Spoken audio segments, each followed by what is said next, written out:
What's happening YouTube? Spectre here, and today I want to talk about having a motorcycle as your only means of transport and the pros and cons for that.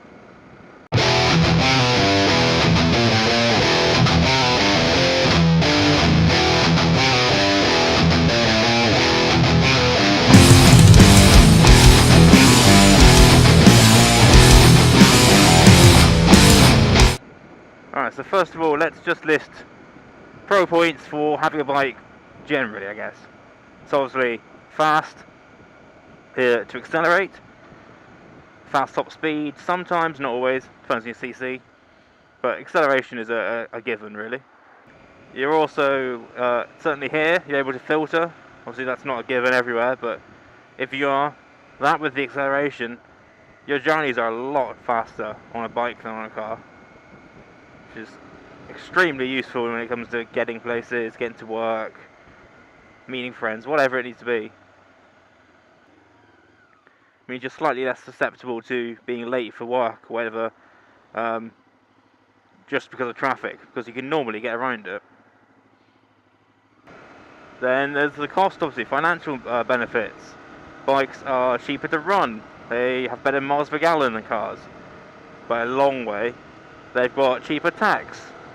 I mean, tax on this is £60. Tax on my old 125 was £17. Missed those days. They're cheap, well, not cheap, but they're cheaper to insure than cars are, certainly for, you know, a male my age. Trying to insure a car is fucking ridiculous, so bikes definitely win there. You need less space to park them, so if you're parking at home, you can maybe keep it in a garden or off the street, rather than a car would have to be on the street, and that'd be safer, that'd be cheaper. I mean, when I was at my uni house, one of my uni friends, my housemate, who had a car, had to pay to have a permit to park outside, whereas I didn't, because I just parked in the garden. Also, parking generally, it tends to be free for bikes, not always, but it tends to be. And you can park, you know, provided you're not being a dick about it, you can get away with some, should we say, questionable parking, which means you can park a lot closer to your destination. But then, what do cars do better than bikes? Well, obviously, the big one is going to be carrying loads. So, if you want to carry passengers, obviously I can carry one passenger on a bike, and even then, on this bike, the maximum load for this bike is 184 kilograms. By the time you get me and my fat ass and all my bike gear and all their bike gear, the amount of space left for the pillion is tiny. So my pillion seats for show, really. As much as I'm insured to carry a pillion and all of that, licensed to carry a pillion, physically I can't carry a pillion, really. But that's just this bike's shortcomings. And obviously carrying large objects. As much as you can get away with some stuff with bungee cords and cargo netting and rucksacks, top boxes, it's still not as practical as a car. And some bikes are more practical than others, obviously. Like, I've got a top box on mine, not all bikes have a top box. Some can have a bigger top box, some can carry more loads. If it's a scooter, it's got a nice big under seat storage. You know, if it's like a Honda NC750S, you might have storage built into the tank. But really, I think the big reason people drive cars rather than bikes, apart from the fear, I mean, I'm not going to bother going into that, because obviously bikes are more dangerous, and yeah, whatever. But as I pass under this Ninja Warrior course, the big one for cars is weather, and not being in it.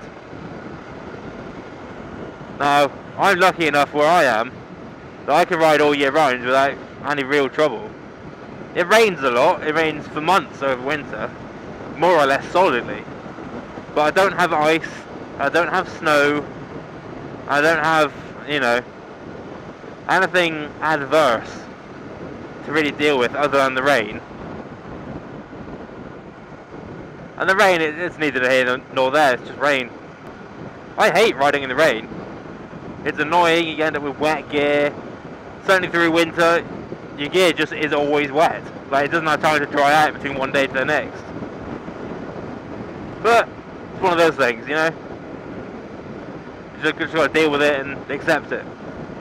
But if I lived somewhere with actual snow or ice or anything like that, I can appreciate why you wouldn't ride through winter, because that would stop me riding. That is dangerous. I have ridden in ice. We did have a cold winter a few years ago, back when I had my 125, and I had to ride in ice a couple of times then, and it was sketch as fuck, especially on those little Honda CG tyres, which are like, you know, 1 micron thick. So I don't fancy doing that again. Now, another downside about just having the bike is if you're commuting or whatever, the bike has to suit commuting. It has to be, you know, something that you can ride to work, and that does limit your choices slightly, because, you know, a lot of, you know, the big sports bikes aren't particularly suited to this sort of riding. Or if you have a certain amount of miles to go, you have to go down the dual carriageway or the motorway, where you're going to need a certain capacity of bike, and you're not going to want to do that on your 125 every day. So I don't know if that's a con of riding a bike generally, or commuting on your bike generally, but it's certainly worth considering.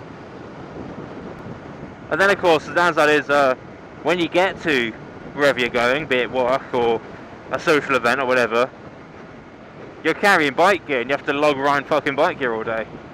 And that's fucking annoying. I have to carry in or wear your jacket all day and carry your helmet around you and all of that sort of wank. And that does get annoying, to be honest. Oh, fuck that noise. So when it comes to jobs, it's not too much of a holdback, because most jobs, obviously, they don't care how you get there. But if it's a job where you have to drive for the job, well, that's different. And actually, obviously, I've been job hunting and looking at a lot of different things and options since I graduated uni, and a lot of jobs require a full car license. I mean, I'm talking like your basic, I don't know shit all and I've got no experience type jobs, but so the stuff that I've been applying for. But there's a lot of stuff that, because, you know, you might have to drive the company van at some point, or might drive some company Land Rover up a tour or something, I don't know. But it has actually held me back, only having a bike license has actually held me back quite a lot, and that's something to consider. It's certainly something I didn't consider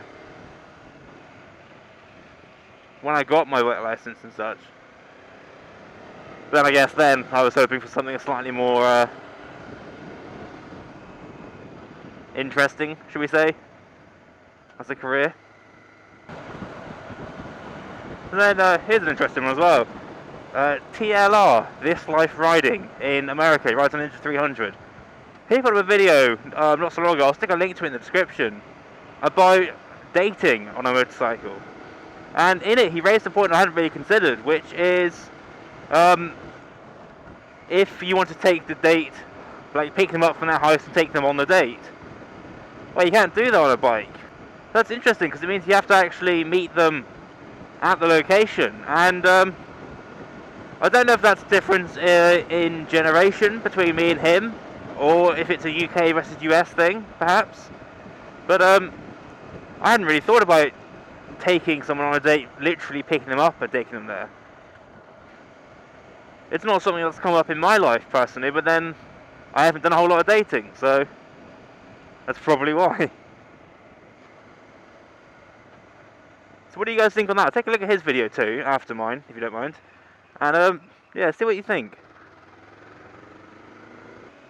So overall, well, the ideal for me, personally, is car and bike.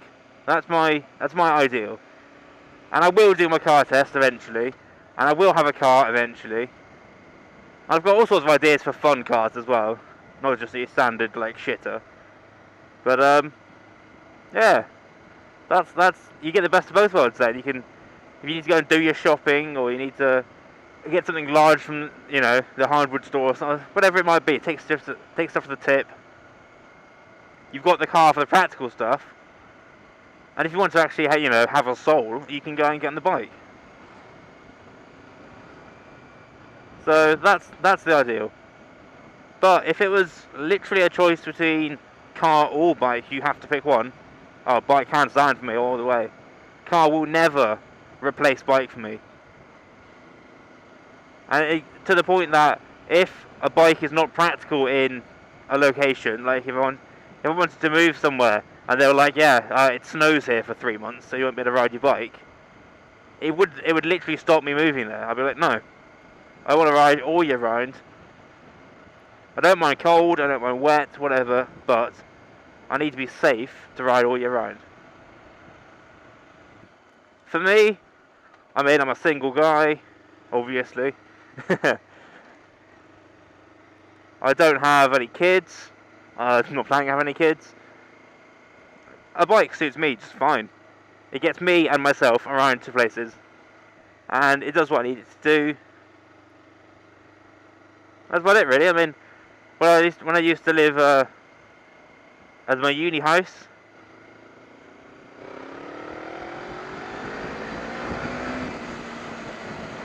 fuck this noise. When I used to live in the uni house, I'd get shopping delivered and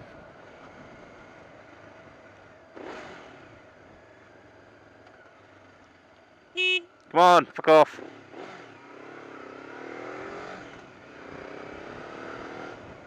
Yeah, I'd get my shopping delivered, my weekly shop. Nice GoPro. Or I'd go out and I'd do 2 small shops through the week rather than one big one, And that suited me just fine. I occasionally had to be a bit careful with making sure I was in to collect big parcels, because I wouldn't be able to go and get them if I didn't. But at the end of the day, you always know someone with a car who can take you if you do. The once in a year or twice in a year that you actually need a car to get somewhere. And for the rest of the time, bike all the way. So what do you guys think? What's your idea? Is it bike and car? Is it bike or is it car? I should imagine it's car, because if you prefer cars to bikes, what the fuck are you doing on my channel?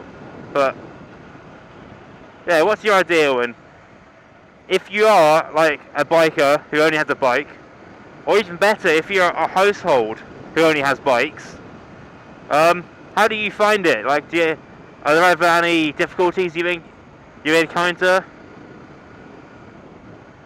Any like weird workarounds you have to do to get stuff done every now and again? Let me know.